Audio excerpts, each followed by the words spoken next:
ألف ألف مبروك يا معلم يوريتيتش، الفوز ببطولة السوبر الأفريقي على حساب نهضة بركان.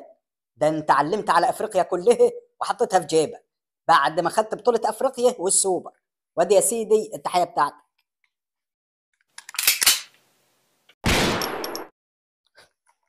ايه ده يا عم انت؟ طلقه واحده بس؟ ده انا واخد بطوله افريقيا والسوبر الافريقي وبطوله كاس القارات الثلاثه وكاس مصر. ده انت المفروض تضرب لي خزنه كامله. لا سيوري، اعذرني يوم زفافك. الخزنة دي ما تتضربش غير للنادي الأهلي زعيم القارة، واللي زهق من كتر البطولات اللي بياخدها في أفريقيا.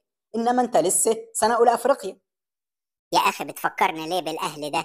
ده بيعكنن عليا في كل حاجه، وخصوصا لما خد الدوري مني السنه اللي عدت.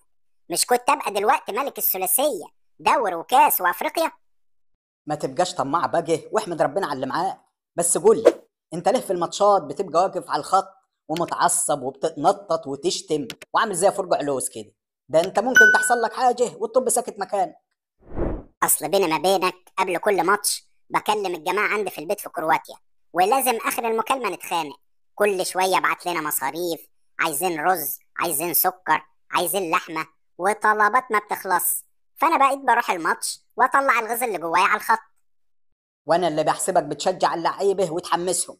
يا سيدي ربنا يعينك على المصاريف. المهم بقول لك ايه، طالما انت من كرواتيا يبقى اكيد تعرف لوكا مودريتش اللي كان بيلعب في ريال مدريد ده. ده انا اعرفه عز المعرفه. وخد المفاجاه الكبيره بقى، لوكا ده يبقى ابن اخويا. ما هو انا يوريتيتش واخويا التوأم مودريتش اللي هو ابو لوكا، بس انا الكبير، اتولدت قبليه بسنتين، وانا اللي كنت بدرب لوكا لحد ما وديته ريال مدريد. ده ايه اللخبطه دي؟ ازاي انت اكبر من اخوك مودريتش بسنتين؟ وازاي توأم؟ ما علينا. بس الصراحه انت عندك شويه لعيبه جامدين، وخصوصا الواد فيستون مايلي. الواد بيجيب جوان زي المكن. هو فيستون مايلي بس؟ ده احنا عندنا وحوش تانيين، مصطفى فتحي ومهند لاشين وقطة وزلاكة.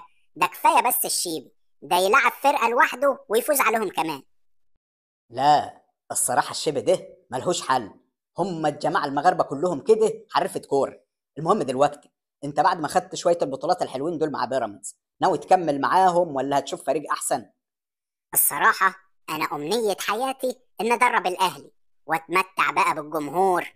يا سلام، الواحد يقعد كده على الدكة ويرتاح، ولا تنطيط ولا زعيق، والجمهور هو اللي يقوم بالواجب. أنت عارف، أنا لو دربت اللعيبة اللي في الأهلي حاليا دلوقتي، كل ماتش أفوز 5-6-0 بالميت. بقول لك إيه، مالكش كلام كده مع حد هناك تشوف لي الدنيا؟ ما خلاص، كل سنة وانت طيب. جابوا مدرب جديد اسمه جيس ابو صورب من الدنمارك، بس باين عليه معلم في الشغلانة. وبعدين ما احنا قعدنا يجي شهرين ندور على مدرب للأهلي، ما قلتش ليه ساعتها؟ يا عم ساعتها كانوا حالفين عليا بالطلاق في بيراميدز، لو فكرت ان انا اروح الاهلي هيرفعوا عليا قضيه ويحبسوني. المهم كلمهم بس في الاهلي وقول لهم جربوا الكرواتي وهيشوفوا كراماتي.